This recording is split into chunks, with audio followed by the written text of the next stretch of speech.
¿Cómo están? Muy buena tarde.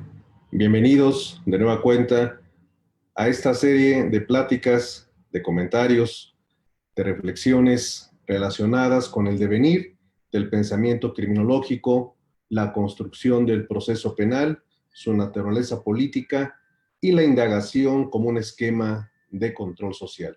Me da mucho gusto estar nuevamente en línea con ustedes el día de hoy, que es sábado 23 de mayo del año de la pandemia de 2020. Deseando, como siempre, que usted y los suyos se encuentren perfectamente bien.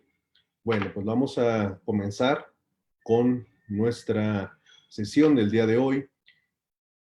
Y efecto solamente de recapitular, estamos en el siglo XX, estamos cabalgando entre la década de los 40 y los 50, estamos en el entorno mexicano, lo que no implica que no estemos abordando en su oportunidad el desarrollo de los pensamientos filosóficos que se van a generar en Europa, en Estados Unidos, los posicionamientos sociológicos, criminológicos y lo que hemos estado analizando de manera conjunta, también las interpretaciones de la Suprema Corte de Justicia de la Nación, las reformas penales, reformas constitucionales, reformas procesales y también, desde luego, la criminalidad que desafortunadamente subsiste no solamente en nuestro país, sino en todo el mundo. Estamos platicando sobre las últimas etapas del sexenio del presidente Miguel Alemán. Vamos a ello para poder concluir esto que tenemos todavía en pendiente. Eh, sí, ya les había hablado de la cuestión de la reforma, la primera reforma constitucional, que tuvo que ver con el tema de la libertad provisional, ya agotamos ese tema. Vamos a el análisis de casi de una de las últimas reformas que introduce el presidente Miguel Alemán. Bien, esta es la reforma. Enseguida les comparto la, la imagen para que la puedan ustedes tener, la imagen del texto. Es una reforma muy amplia, la reforma número 17 que realizó durante su mandato. Pero hay que decirlo, déjenme hacer un poquito de espacio. Esta reforma que él lleva a cabo, esta última, nada más, nada más afectó, si me permiten así decirlo, 36 artículos del Código Penal, que es bastante, ¿no? Es mucho lo que se reformó. Y quiero presentarles dentro de esta reforma un tema que genera todavía hoy en día mucha discusión académica, doctrinal, jurisprudencial. Tiene que ver con la figura de la prescripción. La prescripción es una institución procesal conectada con el derecho humano de la seguridad jurídica. La prescripción se crea a semejanza de códigos internacionales y se convierte en un límite a la pretensión punitiva del Estado, a su persecución de los delitos. Veamos, un delito debe de ser sancionado. La respuesta inmediata sería sí. El delito debe ser sancionado, aunque quizá estamos utilizando mal el lenguaje. El delito no se sanciona, sino con motivo del delito se sanciona a su autor, a su auténtico autor, no a quien se hace pasar por el autor. Y cuando digo se hace pasar por el autor, no me refiero a la persona necesariamente que se convierte en lo que el argot carcelario se denominaba el pagador, sino a las actividades ilegales que las autoridades emplean para presentar como responsable de un evento delictivo a una persona ajena a su comisión. Vuelvo, el delito genera en su realización, en cuanto ésta haya existido realmente, la necesidad de una sanción a su autor, siempre y cuando no haya existido una causa de justificación o una causa excluyente de responsabilidad, que son situaciones diferentes y que en su momento vamos a abordar cuando empecemos a aproximarnos a los estudios de la dogmática jurídica con algunos casos en particular que habré de compartir con ustedes. Luego entonces, sentado lo anterior, si estamos de acuerdo en que los hechos delictivos deben de ser sancionados sus autores, sus auténticos autores, esto impone una obligación para el Estado a efecto de llevar a cabo una investigación sobre ellos. Estamos en la década de los 40 del siglo pasado, el siglo XX. En esta etapa en la que se cree que México es una maravilla, en la que se vive lo que hemos comentado como el milagro económico. Bien, pues en esa virtud y en ese contexto, la investigación de un evento delictivo debe ser, desde luego, muy puntual y debe de llevarse a cabo, eso se desearía, conforme al debido procedimiento, porque el debido procedimiento no solo es un derecho ante los tribunales, sino es un derecho ex ante también de los tribunales, aunque no es el momento ahorita todavía de meternos a desarrollar las tesis del debido proceso, porque para ello esperaré a que lleguemos al 2008. Volviendo en consecuencia, aquí el planteamiento que les quiero dejar para su debate, para su reflexión, es el siguiente.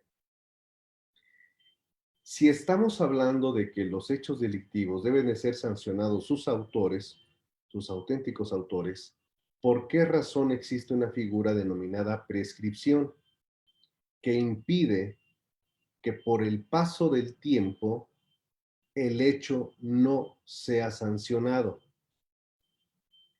Si bien es cierto, la prescripción nace como una protección a la persona en cuyo perjuicio, y ahí estoy haciendo una afirmación muy cuestionable cuando digo una investigación en perjuicio, porque tendríamos, como lo haremos en su oportunidad, determinar y discernir si una investigación genera perjuicio.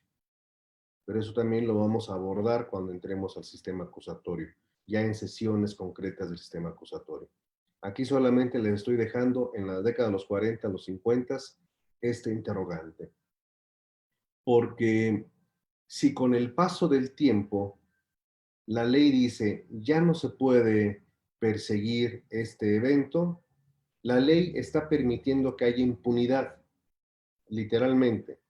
No hay otra opción, salvo que ustedes, eh, los amables personas que nos siguen en esta serie, tengan una opinión diversa.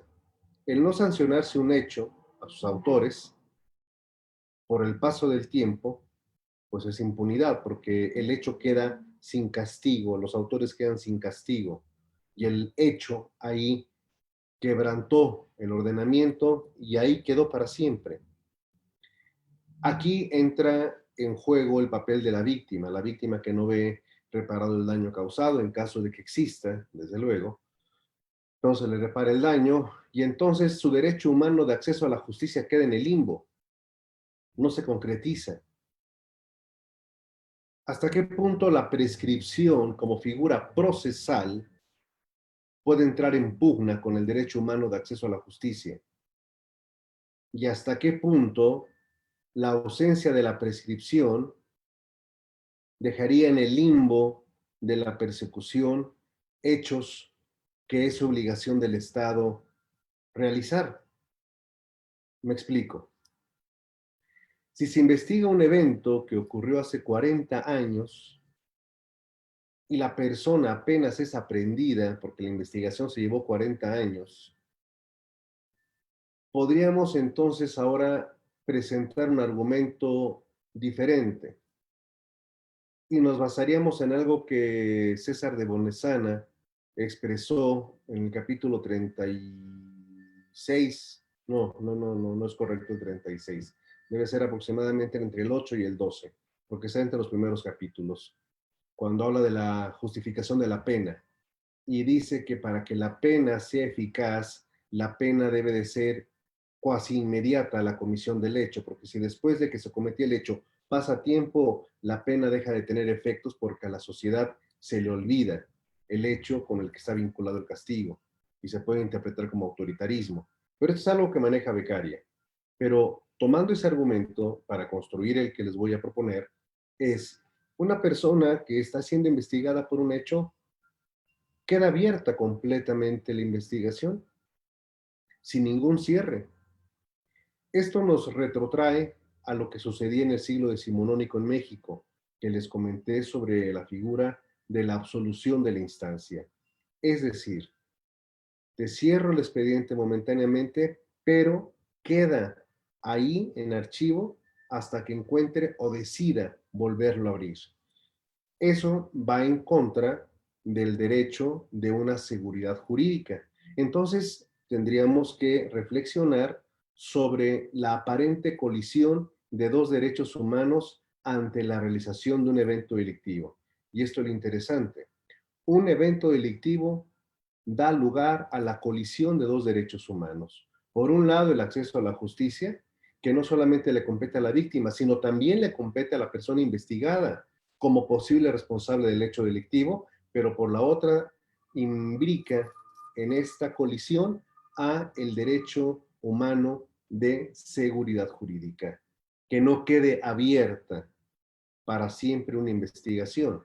Entonces la prescripción lo que está buscando no es tanto limitar el acceso a la justicia de la víctima, sino más bien ponerle límites a la actividad del Estado para exigirle una investigación adecuada.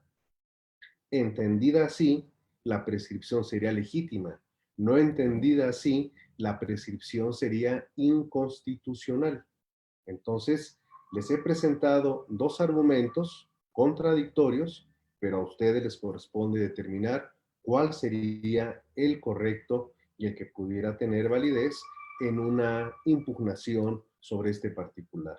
¿Por qué estoy hablando de la prescripción? Por lo siguiente, porque una de las reformas que propone, mejor dicho, que propuso y que se llevaron a cabo durante este sexenio, afectó al artículo ya muy conocido, que es el artículo 111. No es el 111, es el artículo, sí, el artículo 111. Pero aquí les presento el artículo 110, porque el artículo 110 es la base para este estudio, para esta dinámica que quiero hacer con ustedes. Aquí tenemos el texto original del Código Penal Federal de 1931, que no va a ser modificado por Miguel Alemán. Este no se toca, esta es la base.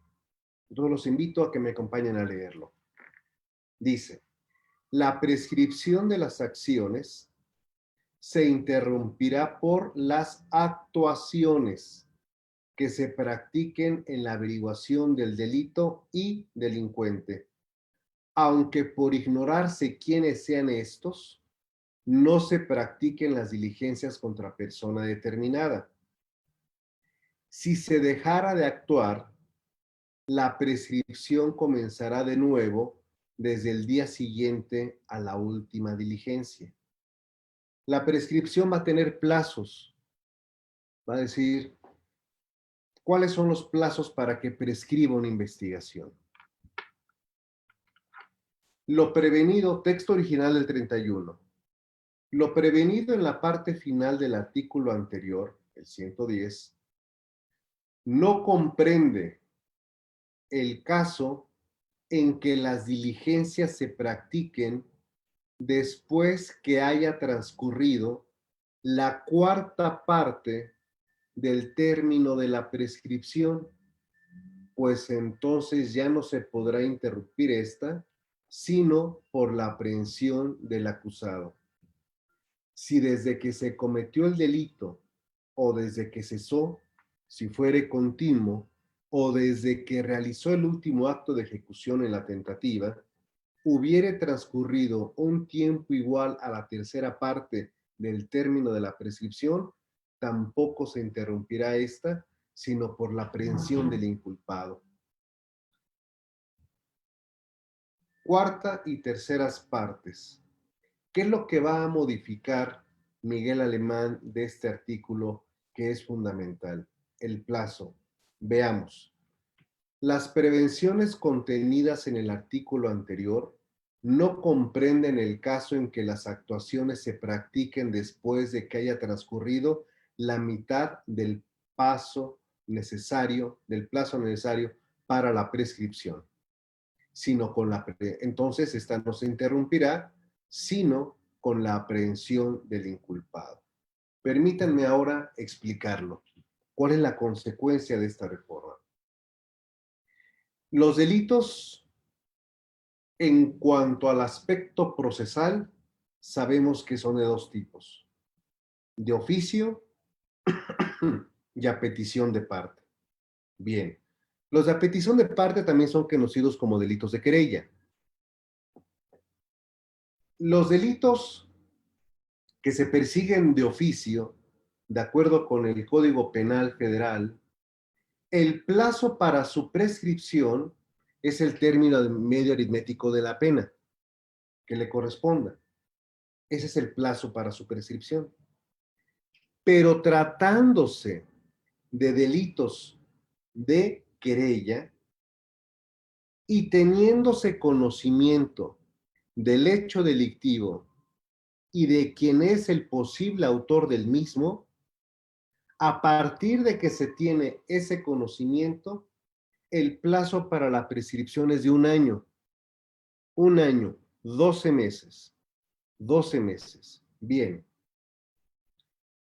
Pero si las investigaciones respecto de ese hecho delictivo se realizan dentro de los primeros 6 meses del plazo del año, la prescripción queda interrumpida.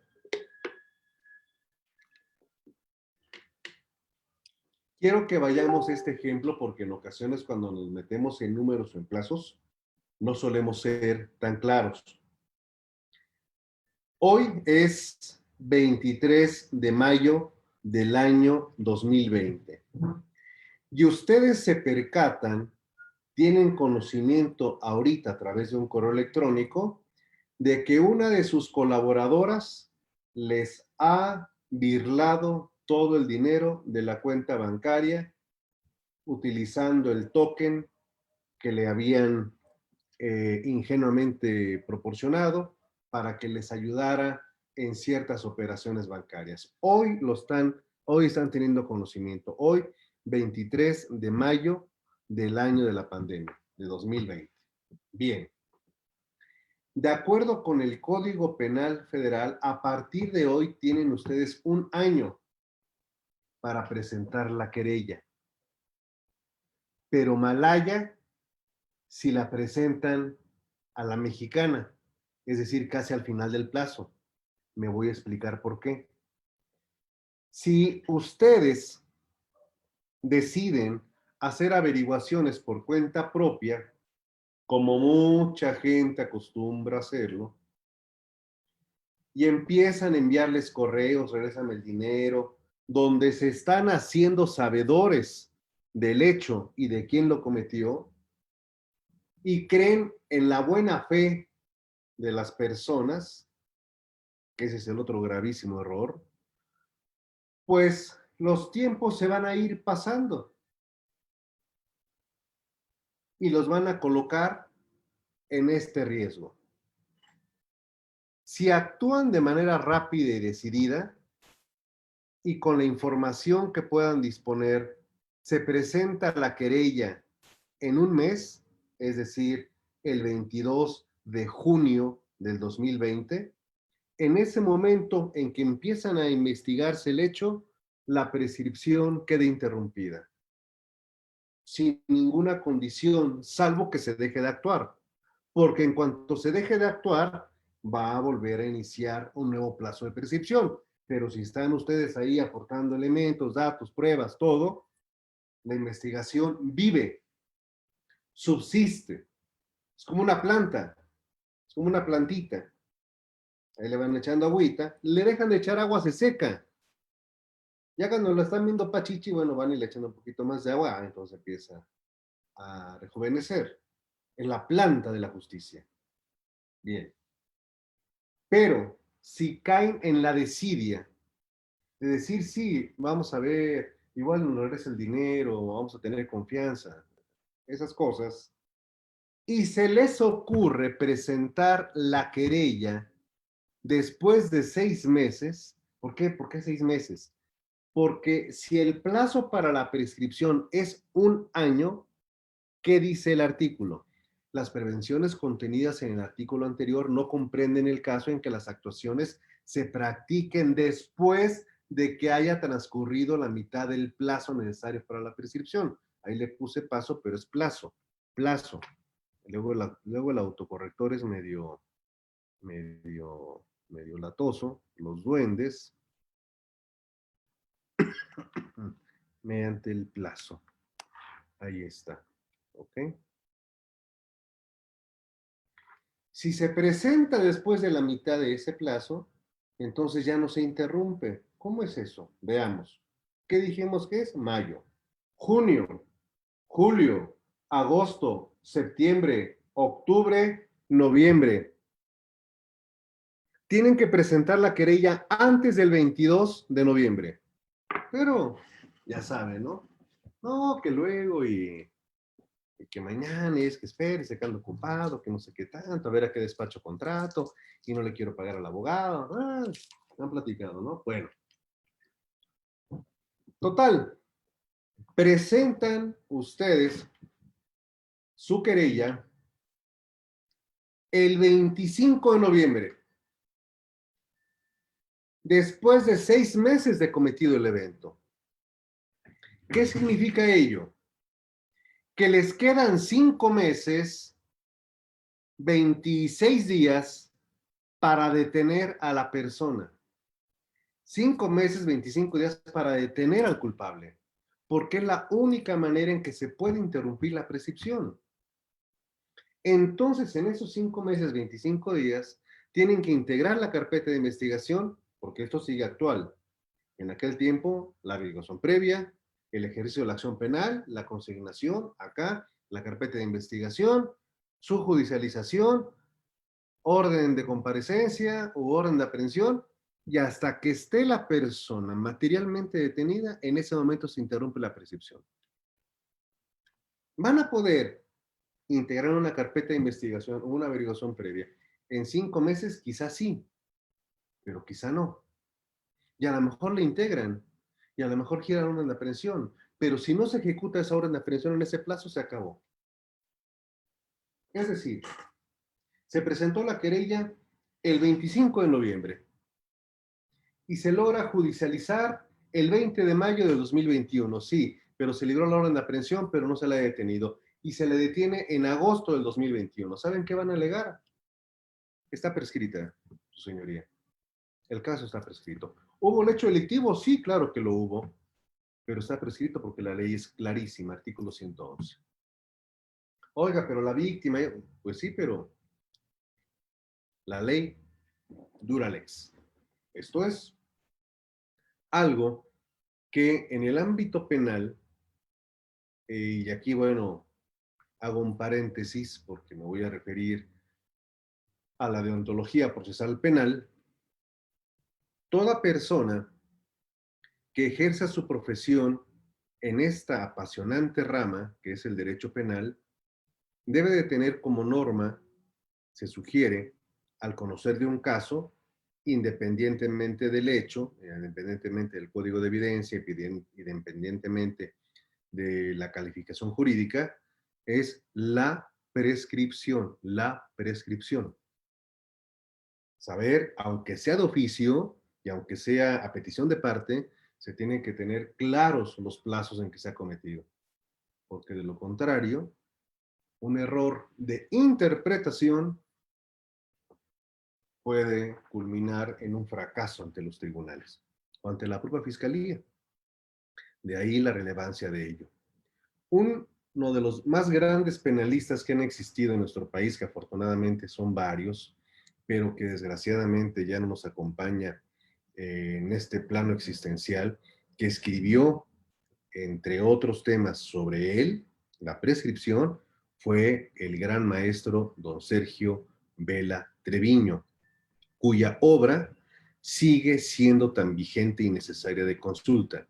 Recuerden ustedes, Sergio Vela Treviño, el libro se llama La prescripción en materia penal.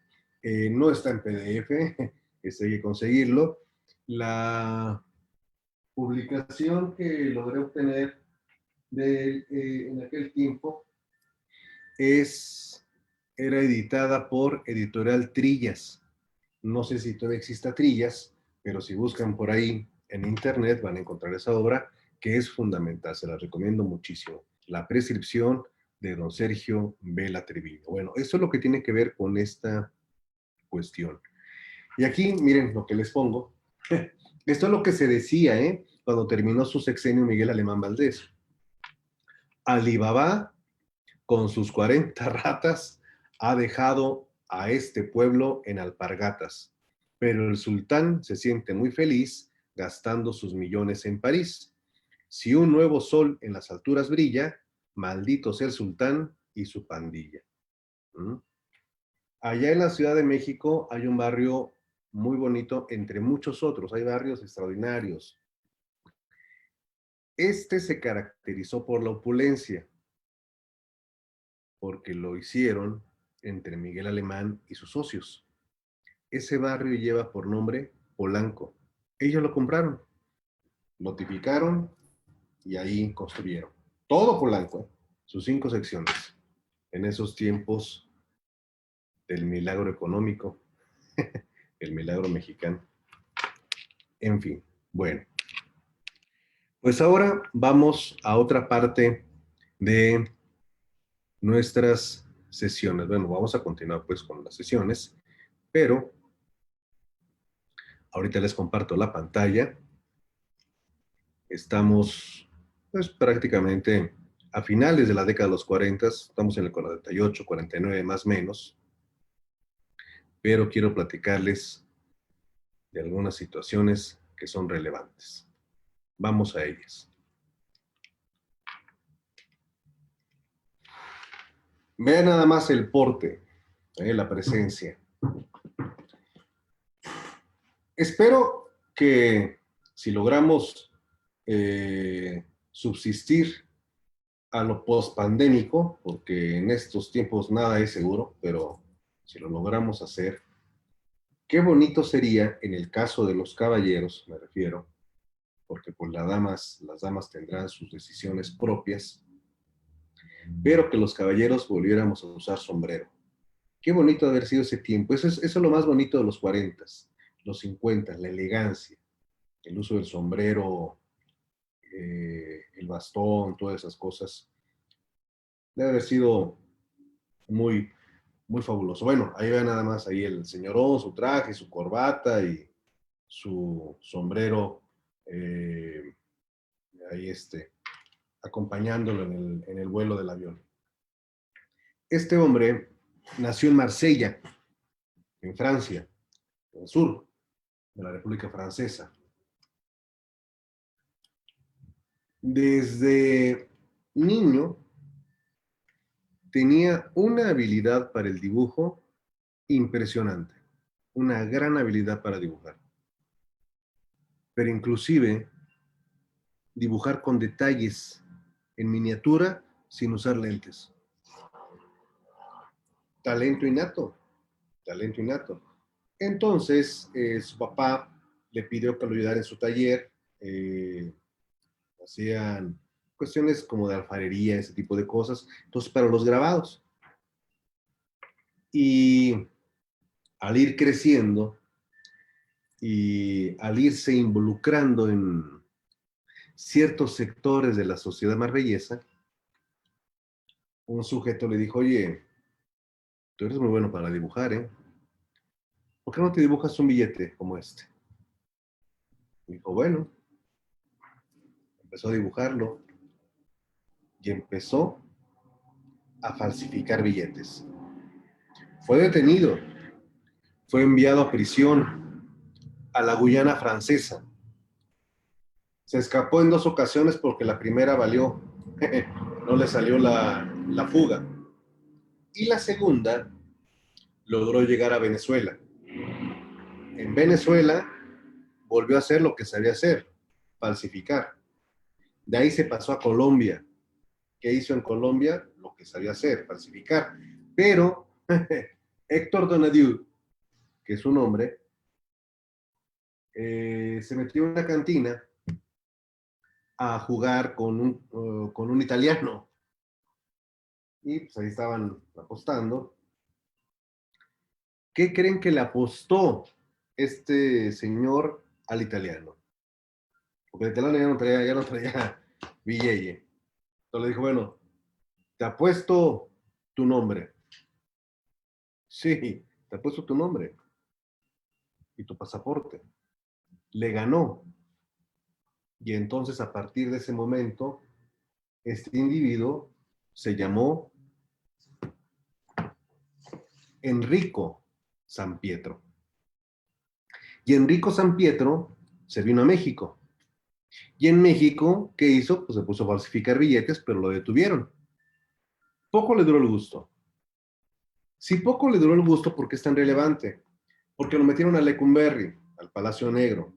Bueno, y estando en el Palacio Negro, se le acerca un sacerdote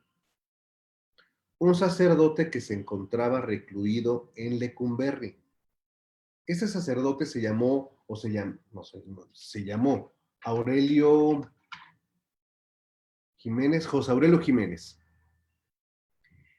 Este cura estaba detenido en Lecumberri porque este cura desgraciado es el que había bendecido, sí, bendecido, la pistola de León Toral con la que León Toral mató a Álvaro Obregón. Y por eso estaba ahí en el tambo. Simple recorrido histórico porque no lo tocamos. Álvaro Obregón había sido presidente de la República, deja la presidencia de la República y lo sucede Plutarco Elías Calles. Pero entre Obregón y Calles lograron que la Iglesia Católica ya no estuviera tan inmiscuida. La Iglesia, me estoy refiriendo a la Iglesia, no a la fe.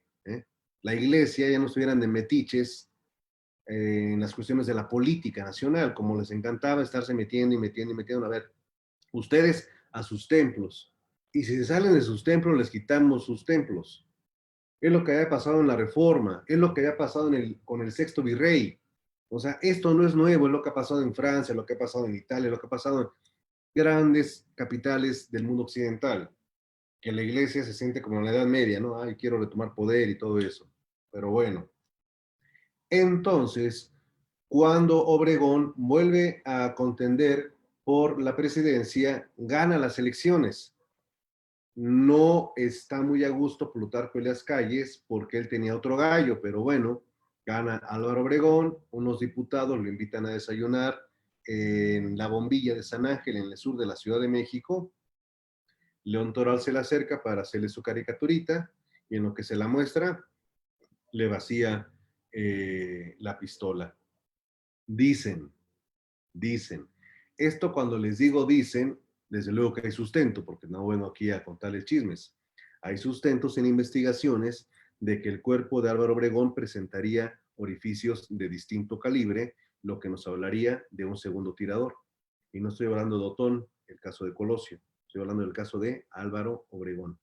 Pero hay una investigación que se las voy a compartir Y bueno, los métodos para poderlo saber sería tener acceso a todo el expediente, llevar a peritos para que pudieran hacer un análisis de ello, pero bueno, en estos tiempos creo que no se va a poder hacer.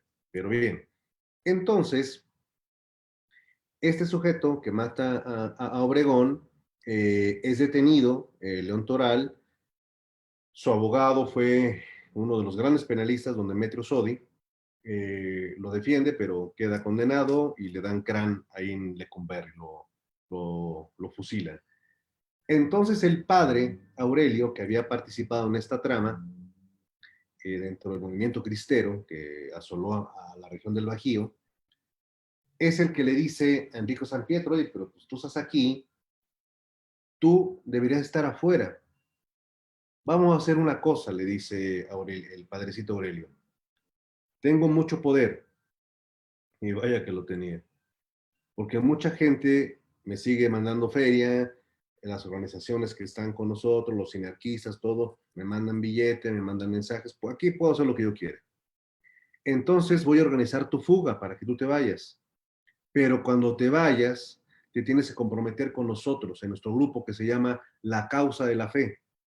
Y tú lo que te vas a dedicar a hacer es a seguir falsificando billetes. Porque entre más billetes falsifiques, más perjudicas al Estado mexicano, que es nuestro enemigo. Así, así se la puso. Y entonces las puertas de Lecumberri se abrieron de par en par para que Enrico San Pietro saliera. Y vámonos otra vez a inundar al país de billetes falsos. Precisamente por esa primera actuación que había tenido Enrico San Pietro es que el Banco de México creó el Departamento de Investigación de Falsificaciones, donde nombró atinadamente al Sherlock Holmes mexicano, de quien ya les hablé, don Alfonso Quirós Cuarón. Bueno, cuando le dicen a don Alfonso Quirós Cuarón, ya se peló, dice, bueno, pues va a empezar a falsificar. Y en efecto empieza a falsificar, falsificar, falsificar. Hace toda una investigación Quirós Cuarón y logran detenerlo en Iztapalapa, en una casa donde él estaba viviendo y disfrazado además de militar. Sí, señores, de militar. Cada que salía iba disfrazado de militar y entonces todo se le cuadraba. Y cuando lo llegaron a detener, dijo, bueno, ya sabía yo que esto se iba a terminar algún día. Y listo, lo detienen, lo atoran, procesan y como es francés, lo expulsan a Francia. Y en Francia, inclusive todavía, don Alfonso Quirós Cuarón lo fue a visitar, porque Alfonso Quirós Cuarón, después de que lo detiene por segunda vez, lo va a ver constantemente a Lecumberri para hacerle su evaluación, su perfil. Y tanto le cuenta Enrico San Pietro, le cuenta su vida, que Quirós Cuarón le sugiere, oiga, ¿por qué no escribe sus memorias? Dicen, no, ¿cómo va a escribir memorias? Escriba sus memorias, porque su vida es para una película. Su vida es de película. Y Enrico San Pietro le hizo caso a Quirós Cuarón. Este libro son las memorias de Enrico San Pietro. Toda su vida criminal contada. Entonces, se las recomiendo muchísimo. Este es editorial, Ediciones Proceso, perdón. Enrique San Pietro, en la torre. Enrico San Pietro, ahí lo tienen, el gran falsificador. Vean esta frase, antes de que nos vayamos, porque sí necesito platicarles de esto. Fuimos convidados al banquete de la civilización cuando ya la mesa estaba servida. La sesión de hoy la nombré ¿Qué es el mexicano?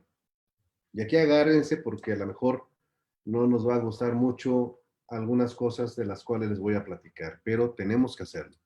Es condición, sobre todo porque estamos en el ámbito penal y porque soy muy terco además y siempre soy de la idea, y he sido de la idea firme, de que si no entendemos nuestra historia, nuestros aspectos sociales, poco podemos hacer para entender el fenómeno criminal, los sistemas penales y todo lo que está dentro de este universo, de esta constelación penal.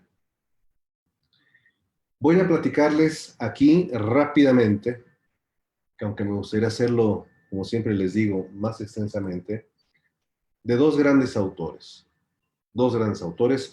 que son de lecturas obligadas, don Samuel Ramos y Octavio Paz. Me dirán, bueno, ¿de qué estamos hablando? Ustedes esperen y verán. Esta frase es de don Alfonso Reyes y lo cita Samuel Ramos. Samuel Ramos es el primer mexicanista, así se le considera. El libro, El perfil de la cultura y del hombre en México, que se los voy a postear porque está en PDF en el internet abierto, para que ustedes puedan leerlo, por favor. Es un libro que causó ámpula cuando se editó por primera vez en 1939. Causó ámpula, aversión y repulsa. Esta es una inferencia, perdón, es una confidencia que les hago cuando tenía quizá 23, 24 años. Lo leí. Bueno, nada más pasé 3 hojas y lo cerré, lo aventé. Lo aventé. No lo dejé ahí, no, lo aventé. Porque no podía creer que había algo que estaba diciendo eso que estaba ahí. Era 1993, 1994, más o menos por ahí. Y lo dejé casi una semana. Después regresé y volví a releerlo y lo volví a cerrar y lo aventé más fuerte. Y después dije, tengo que leerlo. Y hoy se ha vuelto uno de los tantos libros de cabecera.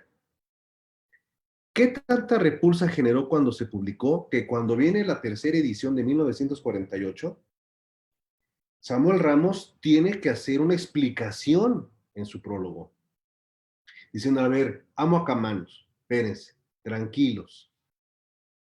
Y empieza a explicar por qué hace tantas afirmaciones. Él es psicólogo. O sea, hace un psicoanálisis brutal, ¿eh?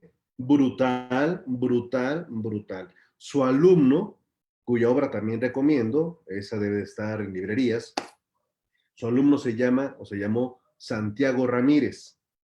Y el libro que escribe Santiago Ramírez se llama Psicología de las motivaciones del mexicano. Solamente voy a hacer un paréntesis de este libro, que lo hace de su maestro, derivado de ello. Dice, por ejemplo, el mexicano no llora.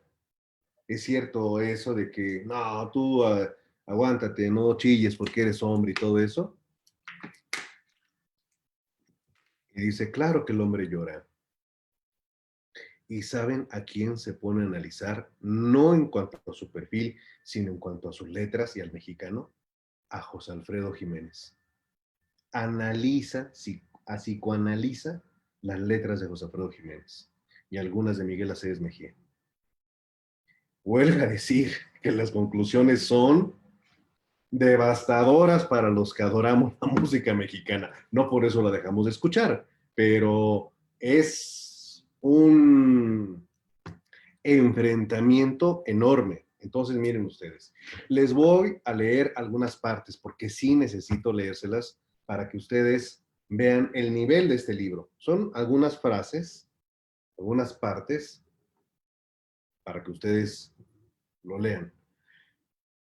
El objetivo de esto es que empecemos a entender quiénes somos, porque creo que no sabemos todavía quiénes somos o qué somos.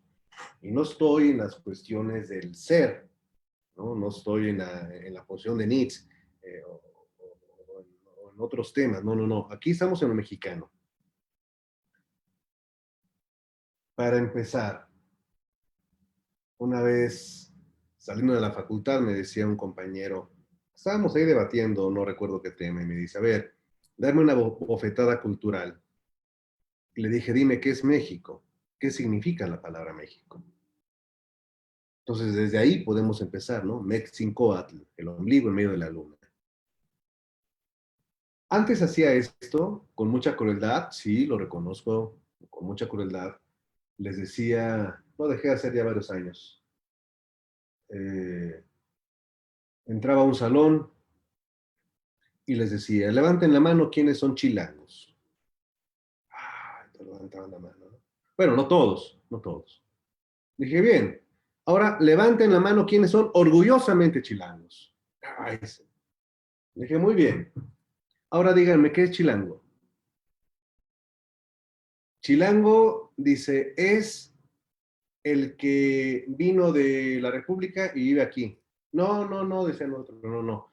Chilango es el que nació en la Ciudad de México, pero que sus papás son de otra parte. No, no, no es cierto, decían otros. Chilango es el que ha nacido y de toda su familia es de la Ciudad de México. Ah, ok, les dije, entonces es un gentilicio. Un gentilicio, sí, porque dicen chilango, nada más dígame el origen de la voz chilango. ¿Cuál es? Chilango, o sea, ¿viven en Chilangolandia o dónde? Aquí se llama Distrito Federal, pero ¿por qué se dicen chilangos? Y bueno, pues entonces no había solución. Entonces, hasta que les decía, les dije, mira, les voy a prestar un libro donde viene el origen náhuatl de la palabra huichilán, que significa sucio, mal aspectado, y del cual deriva, entre otras palabras, el de fuchi, fuchila, huichilán.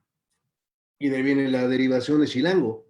Chilango, chilango, chilango, chilango, que al igual como pasó con los jarochos que les platiqué, que así como en España les decían los que andaban entre los cerditos, pues así terminó el caso de chilango. Y si ustedes levantan, y si ustedes preguntan ahorita, ¿quiénes son chilangos? Van a decir, yo soy chilango. Bueno, pues cada quien, pero bueno.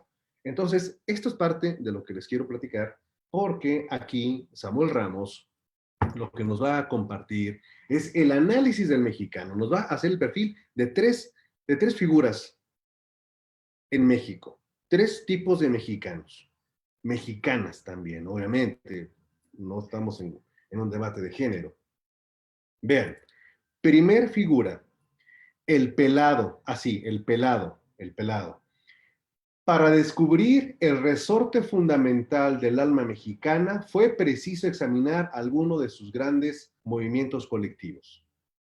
Platón sostenía que el Estado es una imagen agrandada del individuo. A continuación demostraremos que en efecto el mexicano se comporta en su mundo privado lo mismo que en la vida pública. Porque algo que dice Samuel Ramos es que tenemos culturalmente un complejo de inferioridad. No es delito, pero tenemos un complejo de inferioridad que nos lleva al mimetismo y nos lleva a creer que todo lo que vale la pena viene en una lengua extranjera. Ándele, ¿eh? Que todo lo que es cultura tiene que venir en lengua extranjera. El mimetismo es copiar y tratar de asemejarse a otras conductas como una evasión. El querer aprender de cultura de otras regiones es la evasión de la realidad. Lo está diciendo un psicólogo, lo está diciendo don Samuel Ramos. Bien, dice aquí, para comprender el mecanismo de la mente mexicana, la examinaremos en un tipo social en donde todos sus movimientos se encuentran exacerbados, de tal suerte que se percibe muy bien el sentido de su trayectoria. El mejor ejemplar para estudio es el pelado mexicano, pues él constituye la expresión más elemental y bien dibujada del carácter nacional. Ándenle. Vamos a regresar con ustedes para verlos. Aquí estamos. Representa y bien dibujada del carácter nacional. No hablaremos de su aspecto pintoresco, que se ha reproducido hasta el cansancio, en el teatro popular, en la novela y en la pintura. Sí, nos estamos refiriendo al personaje del peladito de don Mario Moreno Cantinflas. Sí, sí, sí. George F. Ruxton describió al pelado de una forma, oh, terrible. Dejen buscar ese texto. George F. Ruxton, para que lo lean y vean. Ah, bueno. Aquí solo nos interesa verlo por dentro, para saber qué fuerzas elementales determinan su carácter. Su nombre lo define con mucha exactitud. Es un individuo que lleva a su alma al descubierto, sin que nada esconda en sus más íntimos resortes. Ostenta cínicamente ciertos impulsos elementales que otros hombres procuran disimular. Está diciendo atávico. El pelado pertenece a una fauna social de categoría ínfima. Ya habíamos leído, ¿se acuerdan ustedes una tesis de la Corte que decía clase social ínfima? Ah, miren. Pertenece a una fauna social de categoría ínfima y representa el desecho humano de la gran ciudad. En la jerarquía económica es menos que un proletario y en la intelectual un primitivo. La vida le ha sido hostil por todos lados y su actitud ante ella es de un negro resentimiento. Es un ser de naturaleza explosiva cuyo trato es peligroso porque estalla al roce más leve. Sus explosiones son verbales y tienen como tema la afirmación de sí mismo en un lenguaje grosero y agresivo. Ha creado un dialecto propio cuyo léxico abunda en palabras de uso corriente a las que da un sentido nuevo. Es un animal que se entrega a pantomimas de ferocidad para asustar a los demás, haciéndole creer que es más fuerte y decidido. Tales reacciones son un desquite ilusorio de su situación real en la vida, que es la de un cero a la izquierda. Esta verdad desagradable trata de asomar a la superficie de la conciencia, pero se le impide otra fuerza que mantiene dentro del inconsciente cuando puede rebajar el papel de la valía personal. El pelado busca la riña como un excitante para elevar el tono de su yo deprimido. Necesita un punto de apoyo para recobrar la fe en sí mismo, pero como está desprovisto de todo valor real, tiene que suplirlo con uno ficticio. Es como un náufrago que se agita en la nada y descubre de improviso una tabla de salvación, la virilidad. La terminología del pelado abunda en alusiones sexuales que revelan una obsesión fálica, nacida para considerar el órgano sexual como símbolo de la fuerza masculina. En sus combates verbales, atribuye al adversario una femineidad imaginaria, reservando para sí el papel masculino. Con este ardid pretende afirmar su superioridad sobre el contrincante. Se está refiriendo Samuel Ramos al albur. Sí, al albur. En algún momento haremos un análisis un poquito más profundo de esta forma comunicativa. Aun cuando el pelado sea completamente desgraciado, se consuela con gritar a todo el mundo que tiene muchos huevos, así llama a los testículos. Lo importante es advertir que en este órgano no hace residir solamente una especie de potencia, la sexual, sino toda clase de potencia humana. Para el pelado, un hombre que triunfa en cualquier actividad y en cualquier parte es porque tiene muchos huevos. Citaremos otra de sus expresiones favoritas, yo soy tu padre, cuya intención es claramente afirmar el predominio. Es seguro que en nuestras sociedades patriarcales, el padre es para todo hombre el símbolo de poder. Es preciso advertir también que la obsesión fálica del pelado no es comparable a los cultos fálicos en cuyo fondo yace la idea de la fecundidad. Esa es otra cosa. Él se está refiriendo al tema de macho. Un europeo tiene la ciencia, el arte, la técnica, etcétera. Aquí no tenemos nada de esto, pero somos muy hombres. Hombres, somos machos. El mexicano, amante de ser fanfarrón, cree que esa potencia se demuestra con la valentía. Y esa valentía no es más que una cortina de humo para esconder sus debilidades, su inferioridad. ¡Qué óvole! ¡Ay, dolor! Bueno, esto es lo que dice respecto al pelado. Y dice muchas cosas más todavía. Segundo tipo, el mexicano de la ciudad. Agárrense. La nota del carácter mexicano que más resalta a primera vista es la desconfianza. Tal actitud es previa a todo contacto con los hombres y las cosas. Se presenta, haya o no haya fundamento para tenerla. No es una desconfianza de principio porque el mexicano generalmente carece de principios. Se trata de una desconfianza irracional que emana de lo más íntimo del ser. Es casi un sentido primordial de la vida. Aun cuando los hechos no lo justifiquen, no hay nada en el universo que el mexicano no vea y juzgue a través de su desconfianza. Es como una forma a priori de su sensibilidad. ¿Nos estarán dando los datos reales de los muertos? ¿Será cierto que existe el coronavirus? ¿No será un invento del gobierno? Digo, no, eso ya lo estoy diciendo yo, no lo estoy diciendo aquí el libro, ¿verdad? El mexicano no desconfía de tal o cual hombre o tal o cual mujer, desconfía de todos los hombres y de todas las mujeres. Su desconfianza no se circunscribe al género humano, se extiende a todo cuando existe y sucede. Si es comerciante, no cree en los negocios. Si es profesional, no cree en su profesión. Si es político, no cree en la política. El mexicano considera que las ideas no tienen sentido y las llama despectivamente teorías. Juzga inútil el conocimiento de los principios científicos, parece estar muy seguro de su sentido práctico, pero como hombre de acción es torpe y al fin no da mucho crédito a la eficacia de los hechos. No tiene ninguna religión ni profesa ningún credo social o político, es lo menos idealista posible.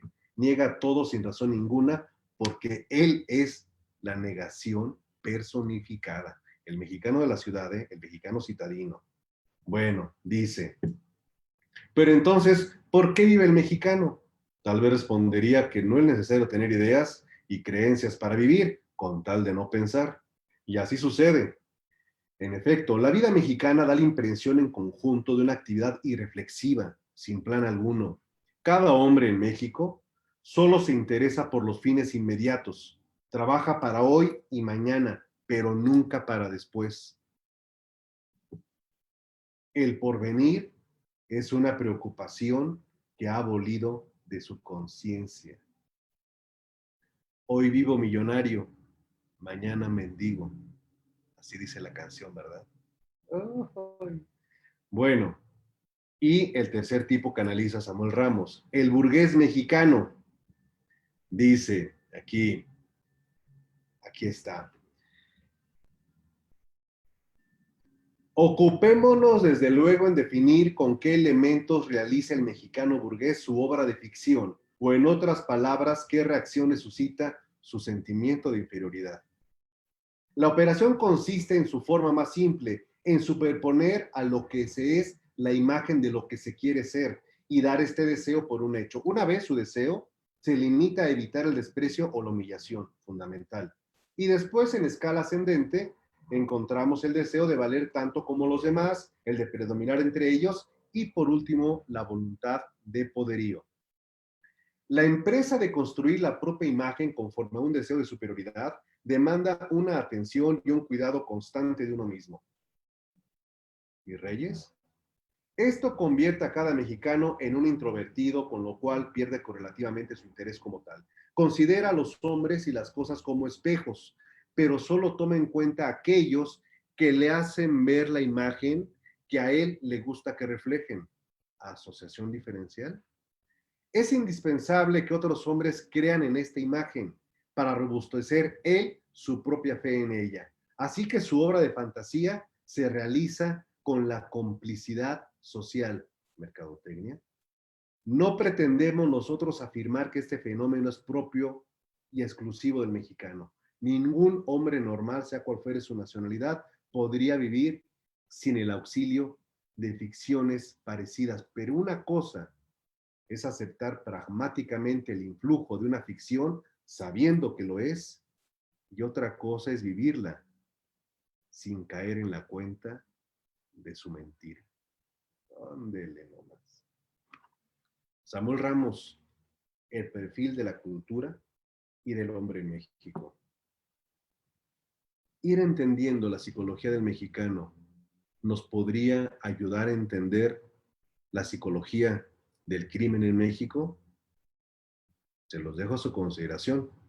Mañana hablaremos del otro gran pensador, don Octavio Paz, porque de nuevo se nos agotó el tiempo. Muchísimas gracias por estar aquí. No les paso lista para no quitarles más tiempo. Me dio gusto verlos. Cuídense mucho, por favor, y nos vemos mañana a la 1 de la tarde. Gracias por seguir ahí. Nos vemos.